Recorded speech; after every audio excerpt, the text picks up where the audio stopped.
जी गुजरात से। राधे राधे महाराज जी, आपके चरणों में कोटि कोटि प्रणाम।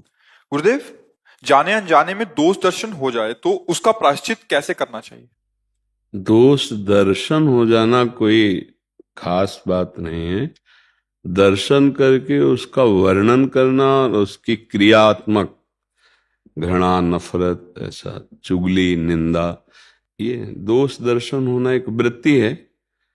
कोई गलत कर रहा, हमको दिखाई दे दिया, अब हम उसको गलत मान करके उसकी निंदा करना, उससे घृणा करना, अब उसकी क्रिया आ गई, क्रिया में बात सोचनी है। दोष दर्शन तो स्वाभाविक है। जब कोई गाली दे रहा है तो सुनाई दे रहा है ना गाली दे रहा है, गंदा कर रहा है, अधर्म कर रहा है तो दिखाई दे रहा है ना अधर्म है।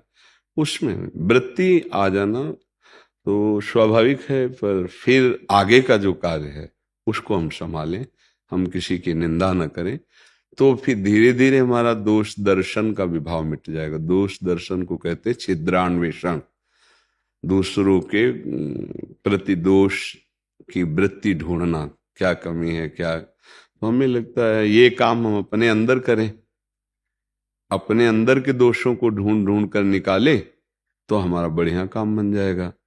और जैसे कोई अधर्माचरण कर रहा है तो दिखाई तो देगा ही कि अधर्माचरण कर रहा है, पर अगर हम अध्यात्म मार्ग में पुष्ट होना चाहते हैं तो हमें चाहिए कि हम उसकी निंदा ना करें, हम उसके प्रति घृणा भाव ना करें, हम भगवान से प्रार्थना करें कि उसको सद्बुद्धि दे और वो अधर्माचरण का त्याग कर दे। क्योंकि जैसे कोई शराब पीता है तो शराबी निंदनीय नहीं है, शराब निंदनीय है। अगर प्रार्थना के द्वारा, प्यार शिक्षा के द्वारा वो शराब छोड़ देता है तो अच्छा आदमी हो गया। तो घृणा हमको उन दोषों से करनी है जो दोष हमारा पतन करते हैं, जो सामने वाले का पतन करते हैं। अब वो असमर्थ हो रहा है तो हम समर्थ भगवान से प्रार्थना करते हैं कि प्रभु ये गलत मार्ग में जा रहा है, आज हमारी दृष्टि में आया, तो नाथ इसे आप सद्बुद्धि प्रदान करें, इसकी बुद्धि में ज्ञान प्रकाश करें। हमारा मित्र है तो हम उसे प्यार से समझा सकते हैं कि आप हमारे दोस्त हैं, आपका ये गलत कदम, आपका ये अधर्माचरण आपको हानि पहुंचाएगा, इसलिए प्रार्थना करते हैं ऐसा ना करो।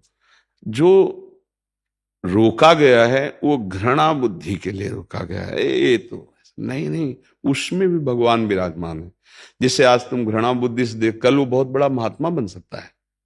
उसे कहीं संत संग मिल जाए, वो प्रायश्चित कर बैठे अपने कर्मों का, हृदय जलने लगे तो बड़ा महात्मा बन सकता है। हम घृणा दोषों की करें, उस दोष की निवृत्ति हो गई सो महात्मा हो गया।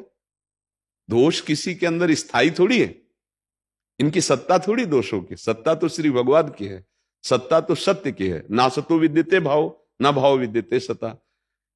कामी है, काम वृत्ति आई है, वो चली जाएगी। अब ये काम वृत्ति से निर्दोष कैसे हो, ये हम भगवान से प्रार्थना करेंगे, उसको बल दें, उसको सद्बुद्धि दें।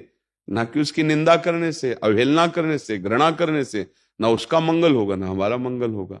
तो हम अध्यात्म मार्ग के पथिक हैं, हम उसका मृदु विरोध करें और भगवान से प्रार्थना करें। मृदु विरोध, जैसे हमारा मित्र है, हमारा पुत्र है, हमारे शासन में है, तो उसे समझा सकते हैं और भगवान से प्रार्थना कर सकते हैं। किसका प्रश्न था?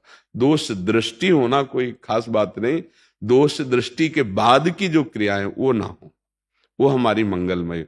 तो दिन है तो दिन दिखाई देगा ना, रात है तो रात दिखाई देगा ना।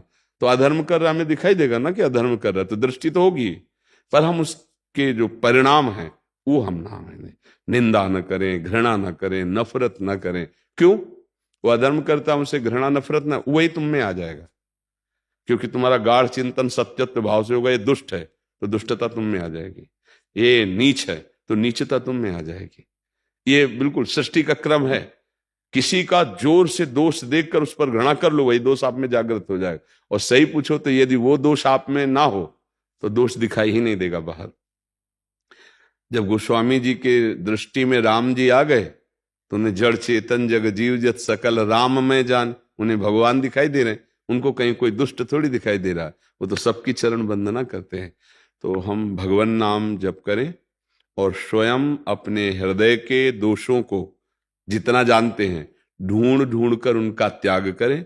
दूसरा कभी अगर हमारी दोष दृष्टि में आता है तो हम भगवान से प्रार्थना करें कि उसको इस दोष क्रिया से, दोष बुद्धि से बचा लें। नाथ आप सर्व सामर्थ्यशाली हो, मेरी दृष्टि में आया इसलिए मैं प्रार्थना करता हूं कि उसको सद्बुद्धि दें और मेरी दृष्टि को पावन करें।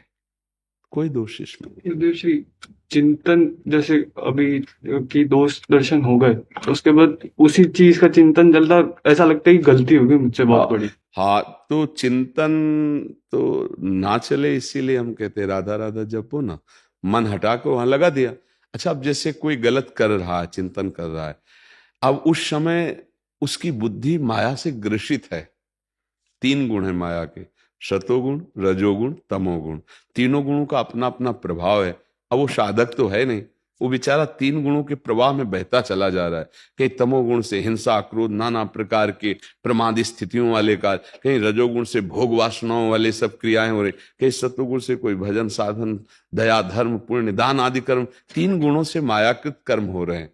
अगर हम किसी की भी निंदा या किसी की स्तुति करते हैं तो हमारा गुण दोष पर सत्यत्व भाव हो जाएगा, हम भगवान को नहीं देख पाएंगे।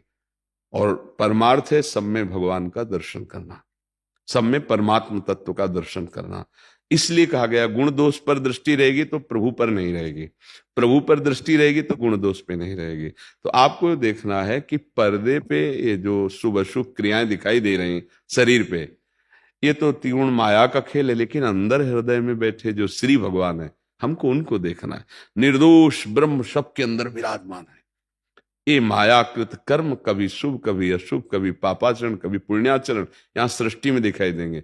कहीं हवन हो रहा है तो कहीं वध हो रहा है, कहीं ब्याह मंगल मनाया जा रहा है तो कहीं मरण का शोक मनाया जा रहा है, कहीं किसी का जन्म हो रहा है तो कहीं कोई मर रहा है। बड़ा विचित्र खेल सृष्टि का चल रहा है। हमको क्रियाओं पर ज्यादा ध्यान नहीं, कारण तत्व पर ध्यान देना। कारण तत्व भगवान है।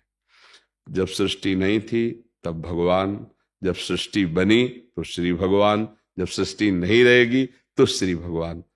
आदि मध्य अंत सब श्री भगवान। ये हम अध्यात्म में, ये हमें देखना है। तो जब हमारा चिंतन होने लगे कि आदमी बहुत गलत है, तुरंत उसको काटो। ये मायाकृत खेल है। उसके हृदय में बैठे हुए श्री भगवान, मुझे उनको देखना है। क्योंकि हमारी बुद्धि भी तो मायाकृत है ना, तो हमें माया से अतीत होना है, गुणों से अतीत होना, गुणातीत, मायातीत। तब हम परमानंद को प्राप्त होंगे। तो हम उस समय नाम चलाने लगे। मन बार बार चिंतन कर रहा है उसका, हम नाम राधा राधा राधा राधा, तो वो संस्कार हमारे अंदर नहीं बन पाएगा दोष का या द्वेष का। भगवान ने गीता जी में कहा, अद्वेष्टा सर्वभूतानाम, किसी भी प्राणी के प्रति दोष दर्शन नहीं और द्वेष नहीं। अब जब हम गलत भाव से उसका चिंतन करेंगे तो घृणा या द्वेष, नफरत तो हो ही जाएगी। बहुत नीच, गंदा, हाँ ठीक है, आचरण तो उसने गंदे किए, लेकिन उसके हृदय में श्री भगवान विराज, हम उनको खत्म कर। आपके अंदर न द्वेष बन पाया, न घृणा बन पाई, न नफरत बन पाई। अब जैसे अपने शासन में है, जैसे पिता है, अब पुत्र के द्वारा ऐसा हो तो उसे समझाए, उसे दंड विधान के द्वारा उसको रोके। अब जैसे कोई बहुत अधर्म आचरण करे तो कानून दंड विधान है, अपने आप कानून के द्वारा उसको दंड मिलेगा। कोई न कोई रिपोर्ट करेगा, वो पकड़ा जाएगा, वो उसकी सजा भोगेगा, उसको दंड मिलेगा। हमको क्या कर रहा है? हमको अपने को बचाना है, अपने विचारों को पवित्र रखना है, अपने आचरणों को पवित्र रखना है, हमको अपने अध्यात्म मार्ग को पुष्ट करना है। क्योंकि ये तो मायाकृत लीला हो रही है, इतना देखते देखते देखते पागल हो जाओगे। सब हो ही तो रहा है ना, कहीं अच्छा कहीं बुरा, कहीं अच्छा बुरा मिश्रित। हम क्या क्या देखेंगे? हम एक चीज देखते हैं, सब में हमारे प्रभु विराजमान। ये क्रूरा अपि पापिनो न च सताम संभास्य दृश्यास्ते सर्वान वस्तुतया निरीक्ष परम स्वाराध्य बुद्धिर मम। मम बुद्धिर, क्या?